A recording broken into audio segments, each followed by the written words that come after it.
Welcome to the most important week of the year for the podcast industry. Welcome to Podcast Movement 2025.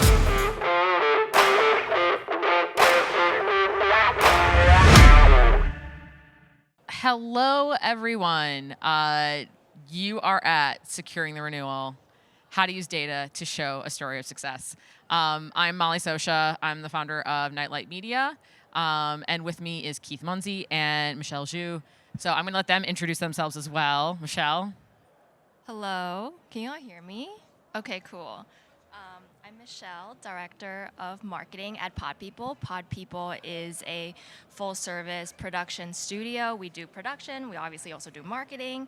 Our clients kind of range from branded podcasts to like kind of the HBO, Netflix of the world. So before this, I was at WNYC growing audiences for shows like Radio Lab, the New Yorker Radio Hour, That's Sex and Money.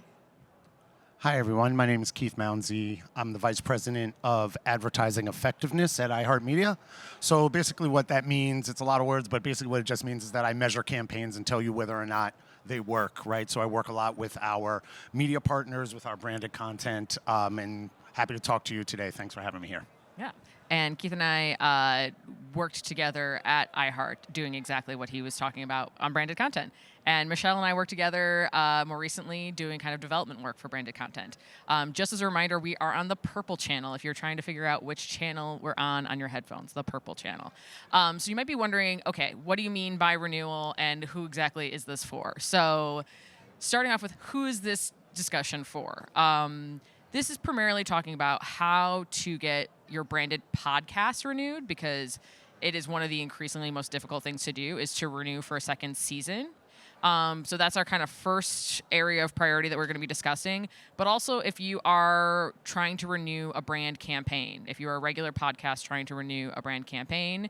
And finally, a lot of this actually also applies to if you are a regular podcast, and by regular I mean like editorial, not branded, but you are also trying to prove, let's say you're with a larger network or you're with a network and you're trying to prove at the end of a contract or at the end of an agreement, this was successful, we are reaching the audience you want to, et cetera. And so also showing them that there is success to what you're doing with your show.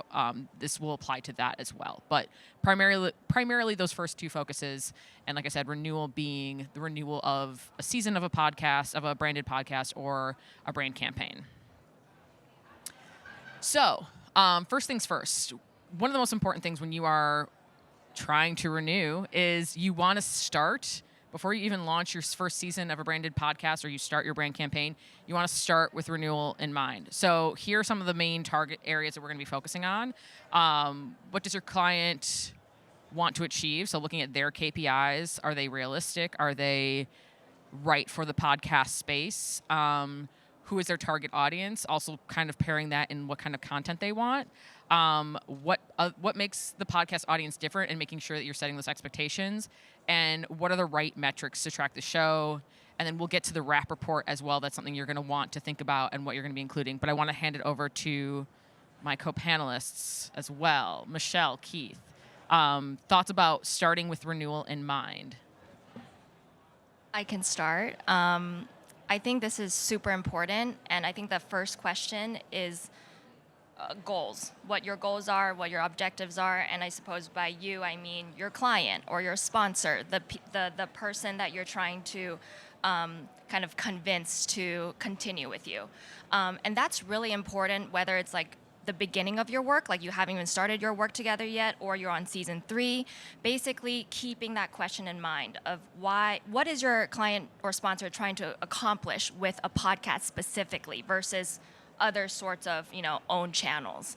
And, it's really important. I think we have another slide coming up, like what types of goals they might have, because it means the primary metrics of success would be different depending on what the goals are. So that's kind of at the get-go. And then kind of the other thing I want to mention is setting expectations. So your client or sponsor might have pretty lofty goals, but really kind of knowing your market, what the podcast market looks like in terms of this could be downloads, this could be impressions.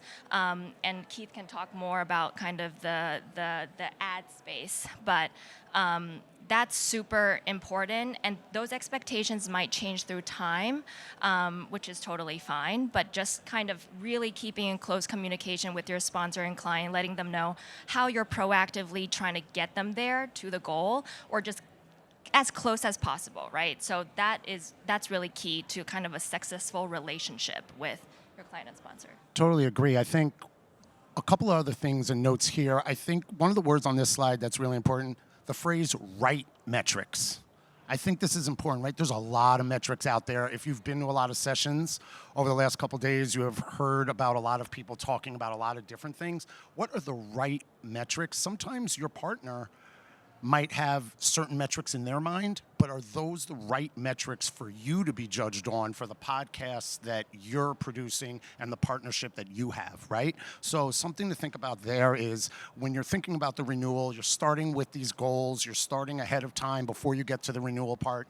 What am I trying to accomplish? Everything that was said, but also, are those the right things to be focused on for whatever you're doing, whether that's branded content or if it's a partnership with a brand from an ad perspective? Yeah, that's very well said. And continuing on, as we mentioned, what are the goals? So here are just a few of the things when you're working with brands that they will try to measure to an extent of like what is their priority, whether it's brand affinity and awareness, thought leadership, and leads and sales. Michelle, I want to start with you. What stands out to you most in terms of like these goals? What do they mean to you, and what have you experienced in terms of how to set expectations around goals in particular? Right. Firstly, I just want to mention these are obviously not the only goals. It could be engagement, it could be mission driven, but I think a lot of our clients and sponsors, these are kind of like the top ones. I would say that the first two buckets, brand awareness and thought leadership, those could be really vague. I think it's really important to kind of think about, okay, dig deeper. Like, what does that mean for you? Is that increased searches, on Google for your brand or sponsor? Because that's very measurable. Is it kind of, hitting a certain impressions? That's, really kind of digging deeper with your client, and therefore all of you are clear on whether or not you're successful. Same with leads and sales. That's, I would say, a lot clearer of like what the ROI is, because you could have that discount code. I would say podcasts are still kind of pretty basic in this area, unfortunately. We wish we could really track this pretty explicitly, but right now I pretty much tell my clients to rely on putting that discount code in. We're still kind of experimenting with Spotify has a new product that does track this, but it hasn't been, it's a little bit hit or miss. So it's kind of still new, I would say, in podcasting. And I think here for me, kind of building on some of the other things I just said, like you think about leads and sales, right? How many partners are you going to work with where they're going to look at you and say, my goal is to make sales, my goal is to drive sales, my goal is to get more sales for my company? Everybody. What if nobody knows the brand that you're partnering with? Cannot drive sales until you have awareness, as an example. So that's what I mean when we're talking like on the last slide about right metrics and focusing on these things, because your partners are going to come to you with things, and that's great, and they're important. But you want to make sure that you're also setting yourself up for success and you have accomplishable goals that you're able to do. Yeah, and I think that that's a really good point of podcast is a very unique space where, unlike in TV advertising or other traditional advertising places, branded content in particular, a brand has the opportunity to spend so much time with their audience in a way that they have not been able to do with other mediums, where they can actually talk about, they can establish themselves as a thought leader in a space too, beyond just trying to sell a product, which sometimes that can make a more impactful, that's the more impactful move than to just try to sell a product or service directly through an advertising campaign. So speaking of audience, this is something that is, when it comes to branded content in particular and your brand campaign, you really want to be honest and upfront about, is this the right space for who they're trying to reach? Is the content that they want to talk about really aligning with who they want to reach? So who's the demo audience? how does it overlap with the podcast audience? Is this really the right space? Is podcast, like I said, is podcast really the right space for it? And how and where are they listening? We've obviously seen in the last, I want to say 4 or 5 years, kind of this transition of where Apple Podcasts used to be the primary place where people were listening to podcasts. Well, now it's kind of the bottom of the top 3. And we're seeing YouTube, I believe in the Infinite Dial presentation that was just this morning, YouTube has surpassed both Apple Podcasts and Spotify as the leading place where people are listening to podcasts. So that's also a really important thing to discuss and to think about when you're figuring out, okay, how do we get this renewed? What is going to be the best path to show success and to reach this target audience? Keith, I want to go to you first this time. What are your thoughts about when you're thinking about audience and making sure and showing success over time with audience? Yeah, I think you hit on the big points. And the biggest point is making sure that your audience is right for your podcast, right? You know your podcast, you know your audience. Is it aligning with what the brand is looking for, right? And then from a measurement perspective, making sure that you're measuring that accurately and that you are aligning whatever measurement you're doing to deliver on, this is my audience and this is how we're doing, this is your audience, this is how we're doing, this is the joint audience, this is how we're doing, whatever it is. But yeah, that's what I got there. Michelle, I'm curious, especially from a marketing perspective, have you ever found yourself in a situation where, let's say a brand comes in and says, oh, we want to talk on this kind of show, or this is the type of content we want to talk about, and here are our campaign, this is our campaign overview, and where they just don't align? Yes, I think a lot of the times where it doesn't align is they want to reach everybody.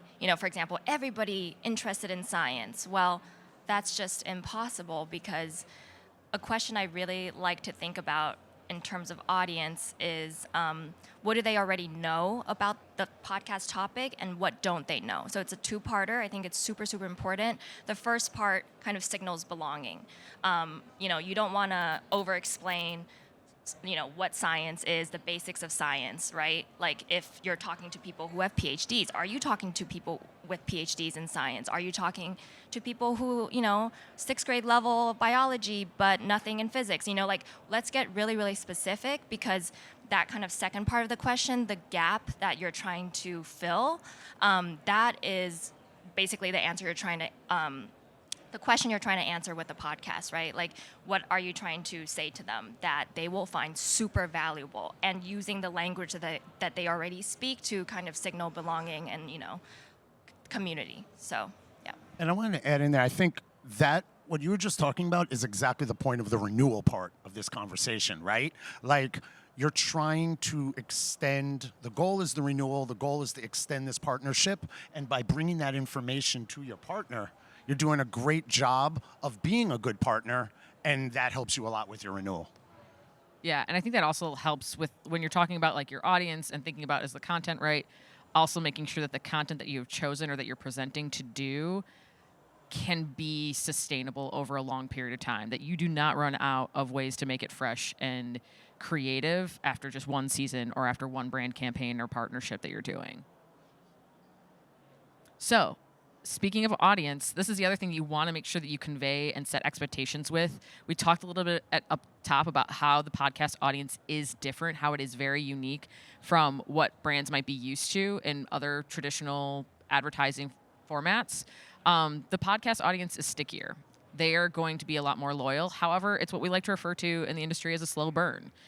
You're not going to reach 1,000 downloads on day one, unless there are a lot of other factors that you're playing into, but you're not going to reach the goals or expectations of downloads that the brand might have in mind on day one of launch. So it's really important to explain to your clients, and to set that expectation up front if you're looking for that renewal of, hey, this is not going to be fast, but it is going to be incredibly impactful, because these are people who are going to come back and keep listening.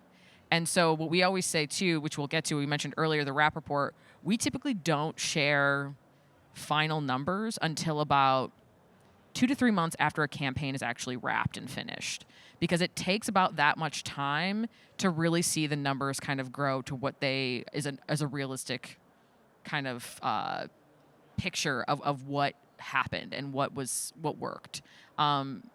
Keith, anything that you also kind of want to point to with like audience and how it's different with podcasts? Yeah, I think we're going to get to this maybe in the next slide as well. But what you were talking about with I don't want to call it the delay, but the slow burn that you mentioned of it ramping up is really important.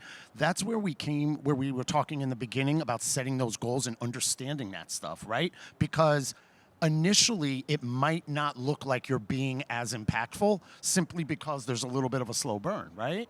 So this slide here talking about how the stickiness of the podcast audience is really important, because what you're saying is maybe it's just not where you think. Your brand might not have an accurate understanding of where they're going to be at the end of season 1, and you want to be able to say to them, calm down, it's okay, it's okay, it's okay. We're going to get to you, and we're going to get to it in season 2.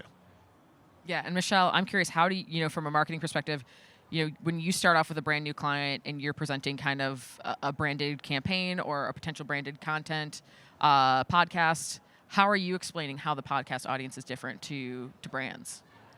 I think it's exactly that. I think that's pretty much the most explicit kind of difference of podcasts versus other mediums, other own channels.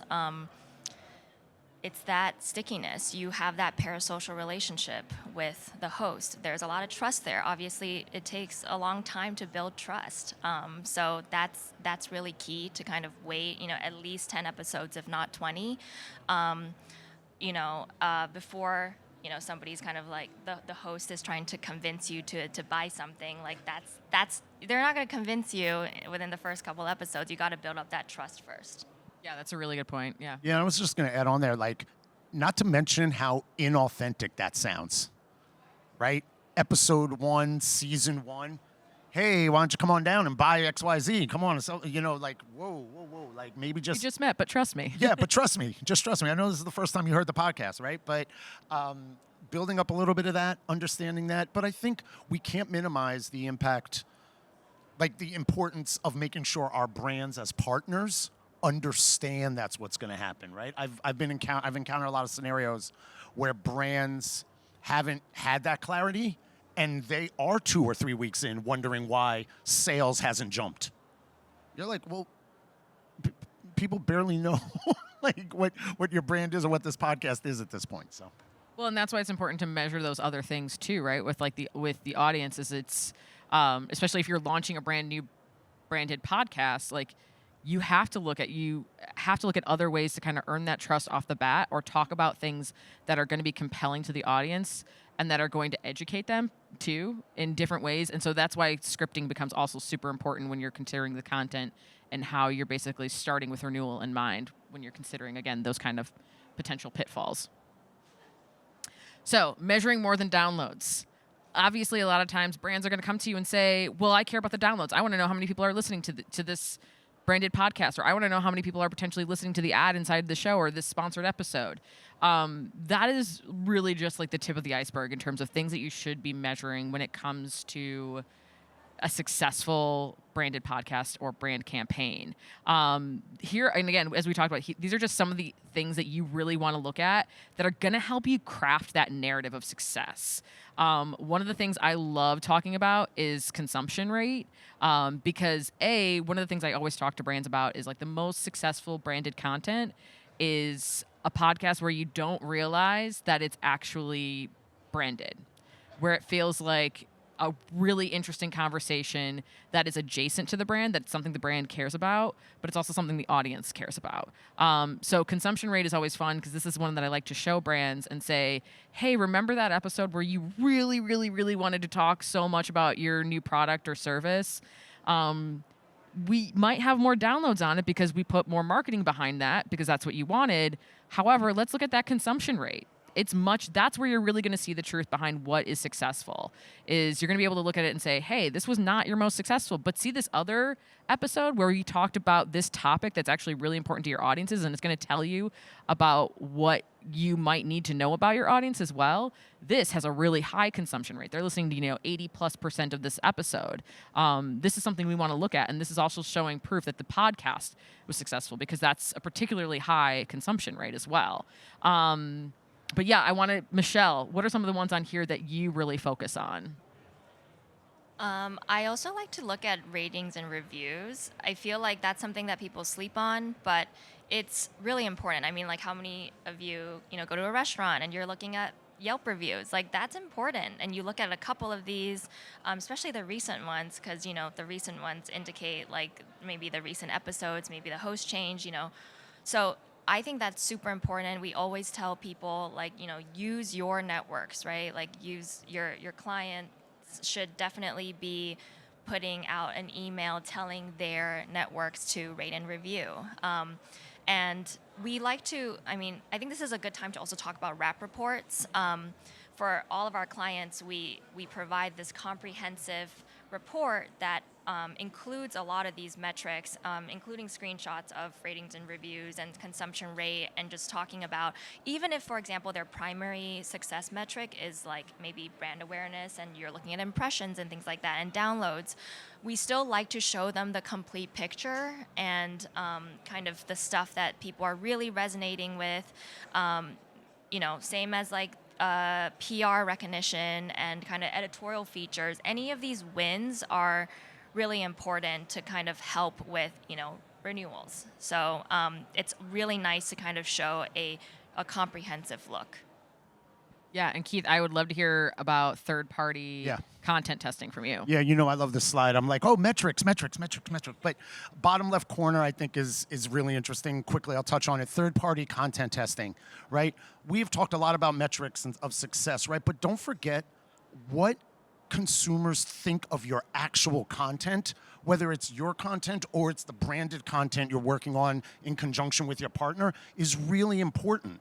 Right? That's a metric of success. That is something that will help you with your renewal. People really liked the host. People really liked that segment you did. People really liked the intro. People really liked the tone. People really liked the humor.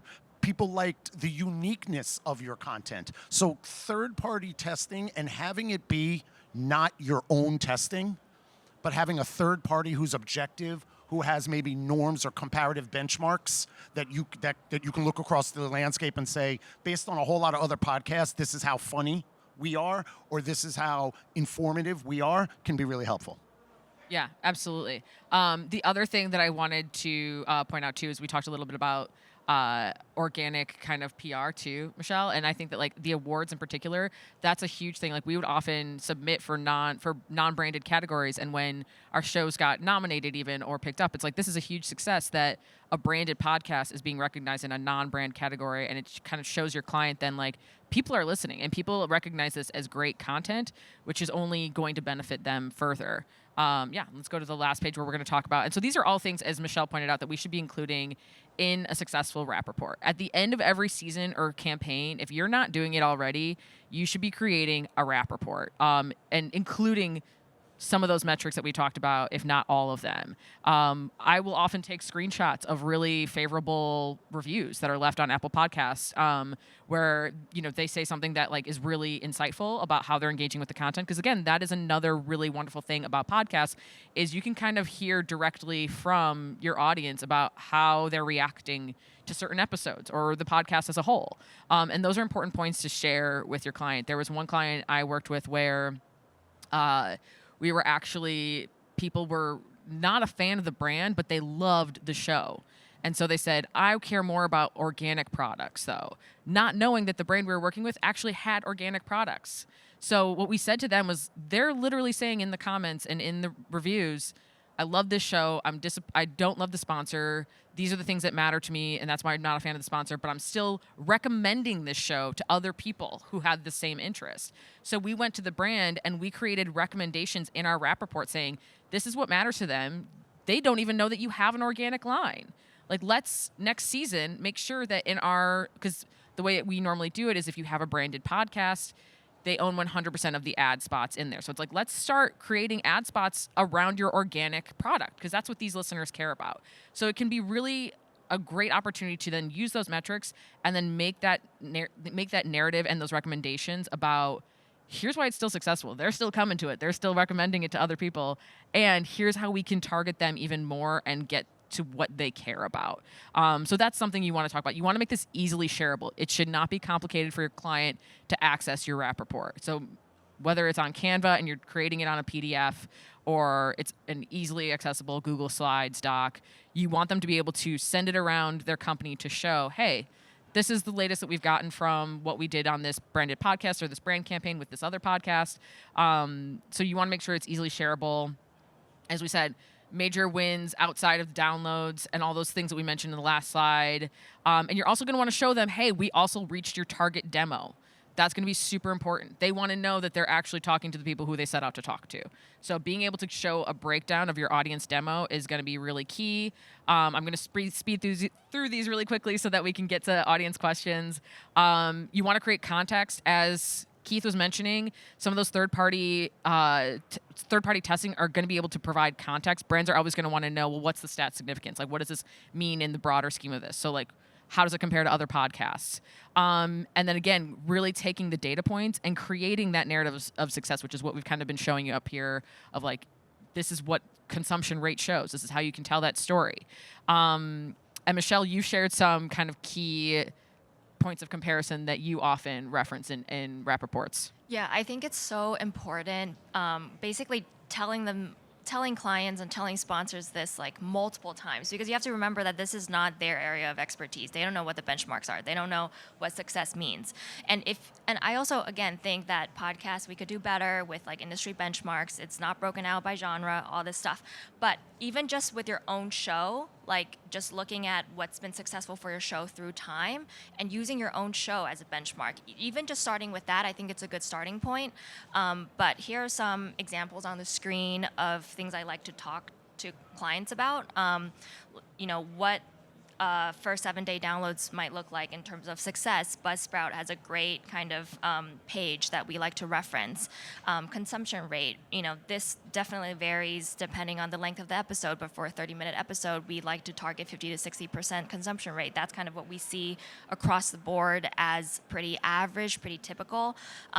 So a lot of this is like loose benchmarks, but I think it's really important to share with your clients so they understand like where they fall comparing to the standards. Yeah, Keith, anything that you also make sure is in every rap report that you're creating to show, and how are you even taking some of the data points and creating that narrative too? Yeah, I think you guys covered most of this, and I think I don't want to say the more data you could put in, the better, but you don't know exactly what's going to resonate in terms of your renewal, right? So having multiple things to touch on is going to increase your chances of having a really positive conversation on the back end. So we have a few minutes for questions.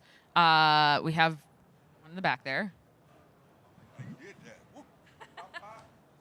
Hi, I'm Andrea from the Creative Imposter Studios, and my question is about audience demographics. Like, what are some of your favorite ways to collect audience demo info beyond just what your host generally gives you, like geographic information and devices used?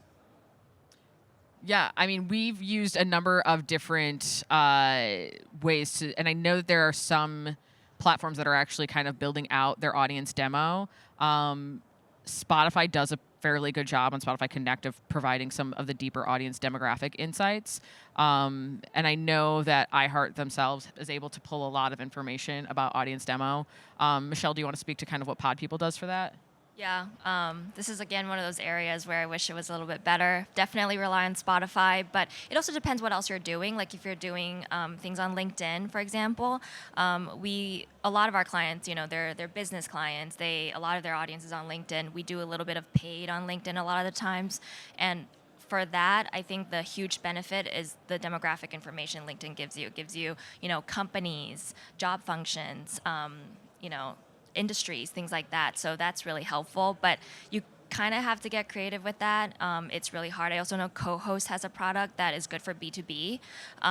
But with a lot of this stuff, it's all about like privacy settings, and a lot of people have that on. So you just have to take it with a grain of salt. And again, just like be very clear about that with your client or sponsor. And that's what I was going to say. I think privacy can make this a little challenging. But again, I think the upfront conversations, especially maybe with brands who are newer to the podcast platform, really help with that. They're not going to think you're crazy for saying that there's increased privacy in this day and age. Everyone's going to nod their head and say, yeah, I understand. And there might be a little bit limits on what we have, but we'll share what we can.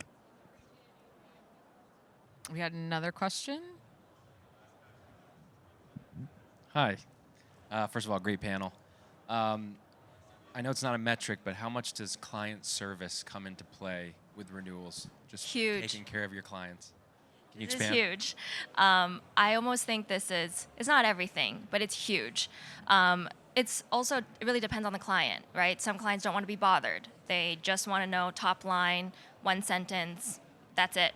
Some clients really want to be, really walk through it, right? So it's a lot of meetings, it's a lot of explaining the different metrics, really kind of going nitty gritty on Megaphone or whatever your hosting platform is, showing them everything, giving them analytics access. So I think this really depends, but I think it's huge because your clients want to feel taken care of, however that might look, right? That might be the one sentence approach. And we're getting the wrap, but Keith, is there one thing you wanted to say? I just want to say that a lot of clients are used to a lot of things on other platforms. So when they come to podcasting as a newer platform, they might have expectations elsewhere. So servicing that and managing those expectations, really important. Yeah, and I think that's the major thing is I think you should anticipate to handhold a lot and to be able, because I've worked with clients who weren't even sure where to find the podcast that we were launching. So really making sure that you're able to kind of walk them through it in a way that makes them feel, taken care of and that they feel informed as well about what's going on. But that's everything. Thank you so much, everyone, for joining us. Thank you so much. Appreciate it. Yes.